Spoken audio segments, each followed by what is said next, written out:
June 24th வந்துட்டு சர்ஜரியை fix பண்ணி வச்சுருந்தோம். சண்டேவே வந்துட்டு கிளம்பிட்டோம். தம்பிக்கு வந்துட்டு அட்மிஷன். மண்டே மார்னிங் பார்த்தீங்கன்னா, ஒரு 8:30 போல் வீட்டிலேருந்து கிளம்பி பண்ணிட்டு இருந்தாங்க. பயங்கரமாக கத்தி அழுதுட்டு இருந்தான். டெஸ்ட்டெல்லாம் எடுக்கிறோம், எக்கோ டெஸ்ட் எடுக்கிறோம், எக்ஸ்ரே எடுக்கிறோம், பிளட் டெஸ்ட் எடுத்துட்டு செடேட்டிவ்ஸ் கொடுக்கவும் அவனும் தூங்க ஆரம்பிச்சிட்டான். நானும் விபியும் தான் கூட்டிகிட்டு போனோம். ஒரு 6 ஹார்ஸ் கிட்ட வந்துட்டு சர்ஜரி போயிட்டுருக்கு. லாஸ்ட்டாக நீங்கள் பார்த்த வீடியோவோட கண்டினியூவேஷன் தான் இது.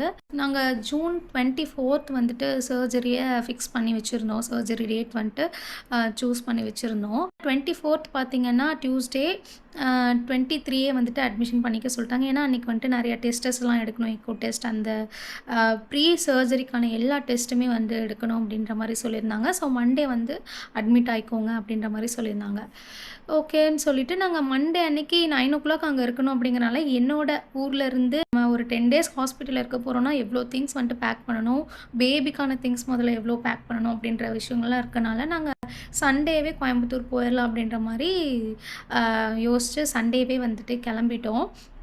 ஸோ அங்கே போய் பார்த்தீங்க அப்படின்னா, போய் ஹாஸ்பிட்டலில் இந்த மாதிரி நாளைக்கு வந்துட்டு நாங்கள் அட்மிட் ஆகுறோம் அப்படின்ற மாதிரி சொல்லி ஐபி நம்பர்லாம் வாங்கி ரெடி பண்ணி வச்சுட்டோம். ஸோ அன்றைக்கி நைட்டு வந்து பார்த்திங்கன்னா விபியோட மாமா வீட்டில் வந்துட்டு ஸ்டே பண்ணிக்கிறோம். ஸோ நெக்ஸ்ட் டே மார்னிங் தம்பிக்கு வந்துட்டு அட்மிஷன். மண்டே மார்னிங் பார்த்திங்கன்னா ஒரு 8:30 போல் வீட்டிலேருந்து கிளம்பி ஹாஸ்பிட்டல் போய் நேராக போனோன்னே பார்த்திங்கன்னா பீடியாட்ரிக் எமர்ஜென்சியில் தம்பியை வச்சுட்டு மட்டும் இருக்கணும் அப்படின்ற மாதிரி சொல்லியிருந்தாங்க. மதர் எடுக்கணும். விபியும் என்னோடய அப்பாவும் பார்த்திங்கன்னா ரூம் செக்இன் பண்ணுற வேலையெல்லாம் பார்த்துட்டு இருந்தாங்க. அந்த அட்மிஷன் போடுறது, அந்த அமௌண்ட்டை டெபாசிட் பண்ணுறது, அந்த வேலையெல்லாம் வந்துட்டு விபியும் என்னோடய டேடியும் பார்த்துட்டு இருந்தாங்க. ஸோ நானும் அம்மாவும் வந்துட்டு தம்பி கூட இருந்துட்டு அவனுக்கு டெஸ்ட்டு ப்ரொசீஜர்ஸ் எல்லாமே பார்த்துட்டு இருந்தோம்.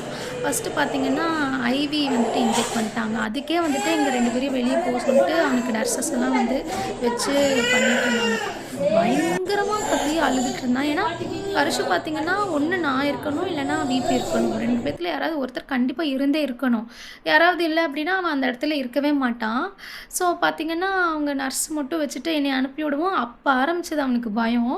அப்புறம் இன்ஜெக்ட்லாம் பண்ணிவிட்டு அப்புறமா கூப்பிட்டு கொடுத்துட்டாங்க. ஸோ வாங்கிட்டு ஓகே அப்படின்னு சொல்லிட்டு என்கிட்ட வந்தோடனே கொஞ்சம் ரிலாக்ஸ் ஆகிட்டான். ஸோ அடுத்து பார்த்திங்கன்னா வீல் சேரில் வச்சு எங்களை கூட்டிகிட்டு போய் மற்ற டெஸ்ட்டெல்லாம் எடுக்கிறோம். எக்கோ டெஸ்ட் எடுக்கிறோம், எக்ஸ்ரே எடுக்கிறோம், பிளட் டெஸ்ட் எடுத்துகிட்டு அதுக்கப்புறம் பார்த்திங்கன்னா SpO2, ஹைட் வெயிட்டு கூட செக் பண்ண விட மாட்டான். ஏன்னா அவனுக்கு தெரிஞ்சிருச்சு நம்மளை இன்னமும் தனியாக கூட்டிகிட்டு போயிடுவாங்களோ அப்படின்னு சொல்லி அவன் பயந்தனால ஒரு சின்ன வெயிட் செக் பண்ண கூட அவன் நிற்கல, கோஆப்ரேட்டே பண்ணலை, சுத்தமாக கோஆப்ரேட் பண்ணல. நாங்களும் ஃபோன் காமிக்கிறோம், டைவர்ட் பண்ணுறோம், சிரிக்கிறோம். பயங்கர உஷாராகவே இருந்தான். ஏதாச்சும் விட்டுட்டு போயிடுவாங்களா அப்படின்ற மாதிரியே இருந்தான். ஸோ அவன் டாட்லர் அப்படிங்கிறனால எங்களுக்கு ரொம்பவே சேலஞ்சிங்காக தான் இருந்தது அவனுக்கு வந்துட்டு ட்ரீட்மெண்ட் பார்க்குறதே. ஸோ மண்டே ஃபுல்லாக வந்துட்டு இதெல்லாம் நடந்துச்சு. ஸோ நைட்டு வந்துட்டு ரூமும் கொடுத்துட்டாங்க. ஸோ நாங்களும் வந்துட்டு ரூமுக்கு போயிட்டோம்.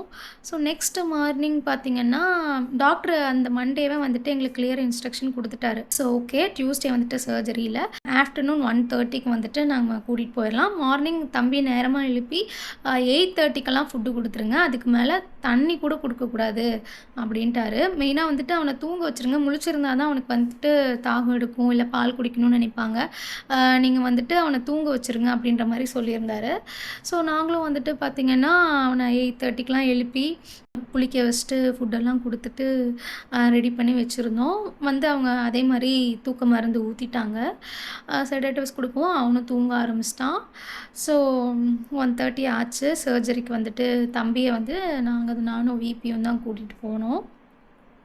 உள்ள ஆப்ரேஷன் தியேட்டர் உள்ளனா அங்கே நிறைய டிவிஷன்ஸ் இருந்துச்சு. உள்ள டோரில் இருந்து நெக்ஸ்ட் டே வந்து தியேட்டர் அப்படி கிடையாது. உள்ள எக்கச்சக்க டிவிஷன்ஸ் இருந்துச்சு. உள்ளே கொஞ்சம் தூரம் வரைக்கும் தம்பியை வச்சுட்டு போனோம். அப்போ வந்து பார்த்திங்கன்னா எங்களோட பயம் வந்துட்டு இன்னும் அதிகமாச்சு. ஏன்னா சர்ஜரி பண்ணும்போது தான் வந்துட்டு அந்த 5% சொல்லுவோம் அப்படின்னு சொன்னாங்கல்ல.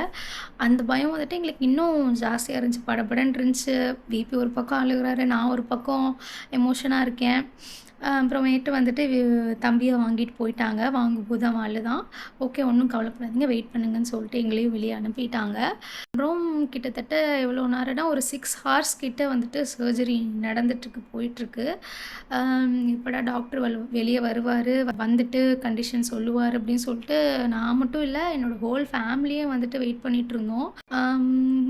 இந்த இடத்துல ஒரு விஷயம் என்ன சொல்லணும்னு நெனைக்கிறேன்னா, ஃபேமிலி மெம்பர்ஸ், ரிலேட்டிவ்ஸ்லாம் வந்துட்டு ஃபங்ஷன் அந்த மாரி விஷயங்கள்லாம் ஒண்ணு சேர்றத விட, இந்த மாரி ஒரு ட்ராஜிக்கான ஒரு விஷயத்துல கூட இருக்கிறது வந்துட்டு எங்களுக்கு பெரிய சப்போர்ட்டிவா இருந்துச்சு. ஒரு பெரிய தைரியம் குடுத்துச்சு. கரெக்ட்டா ஒரு 6 ஹார்ஸ் கழிச்சு டாக்டரும் வெளிய வந்தாங்க. எல்லா டாக்டர்ஸுமே வந்தாங்க. சர்ஜரி பண்ணவங்க, மயக்க மருந்து குடுத்தவங்க, அவங்களோட அசிஸ்டன்ட் டாக்டர்ஸ், கிட்டத்தட்ட ஒரு 5 டாக்டர்ஸ் வெளிய வந்துட்டு, ஓகேம்மா சர்ஜரி வந்துட்டு நல்லபடியா முடிஞ்சுச்சு. He is doing good. இப்ப வந்துட்டு அவர் மயக்கத்துல இருக்காரு. அம்மா, அப்பா மட்டும் போய் பாருங்க அப்படின்ற மாரி சொன்னாங்க. அப்பதான் வந்துட்டு எங்களுக்கு இதுக்கு முன்னாடி வேற எத வேணா வந்து ஃபேஸ் பண்ணிடலாம். நம்ம பேபிக்கு, நம்ம குழந்தைக்கு ஒண்ணுன்னு சொல்லி நம்ம ஒரு ஹாஸ்பிட்டல்ல இருந்து அவங்க வந்துட்டு இந்த வார்த்தைய தான் அவங்க சொல்லணும் அப்படின்னு சொல்லிட்டு நாங்க மேனிஃபெஸ்ட் பண்ணிட்டே இருக்கோம். இவங்க வந்துட்டு இப்படி சொல்லவும் தான் எங்களுக்கு ஒரு பெரிய ரிலீஃபே ஆச்சு. ஓகேன்னு சொல்லிட்டு நானும் விபியும் ஃபர்ஸ்ட்டு போயி ஐசியூல பார்க்குறோம்.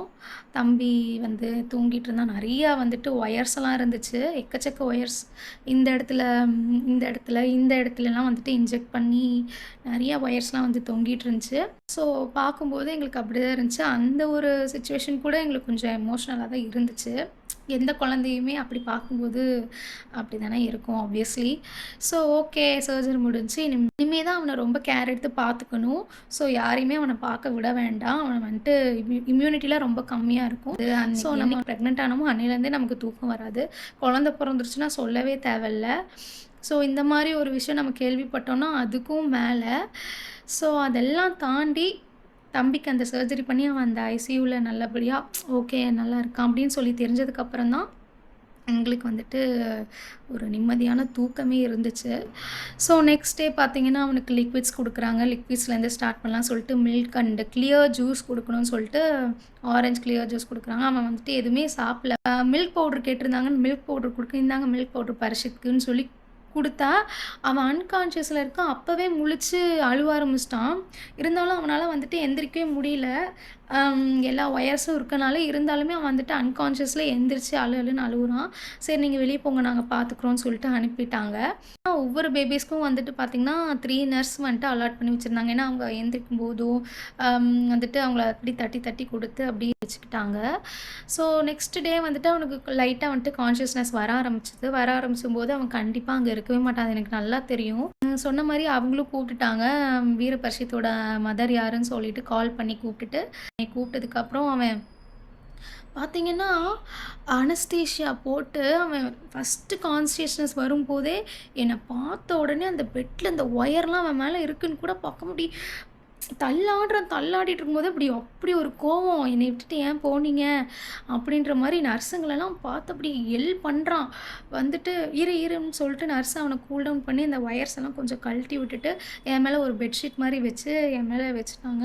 அப்புறம் வந்துட்டு என்னைய கொஞ்சம் அவன் ஹக் பண்ணிட்டு, அப்படியே அழுது இது பண்ணிட்டே இருந்தான். பார்த்துட்டே இருக்கான். முழிச்சு முழிச்சு பார்த்துட்டே இருந்தான். அம்மா தானா, அம்மா தானா அப்படின்னு சொல்லிட்டு.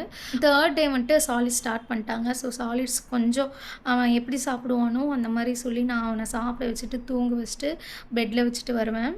ஸோ இந்த மாரி வந்துட்டு ஐசியூல வந்துட்டு 3 டேஸ் இருந்தான்.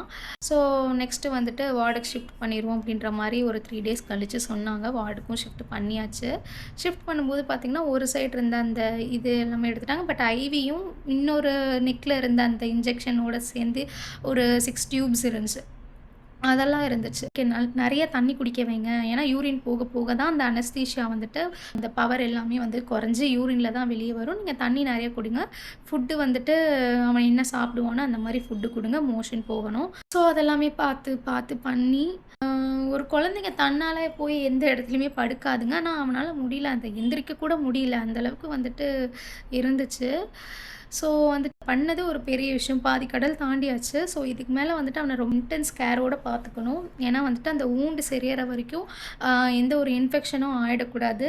அண்ட் கோல்டு, ஃபீவர் எதுவும் வரக்கூடாது அப்படின்ருந்தாங்க. ஸோ அதனால வந்துட்டு ரொம்ப கேர் பண்ணி அவன பார்த்துக்கிட்டோம்.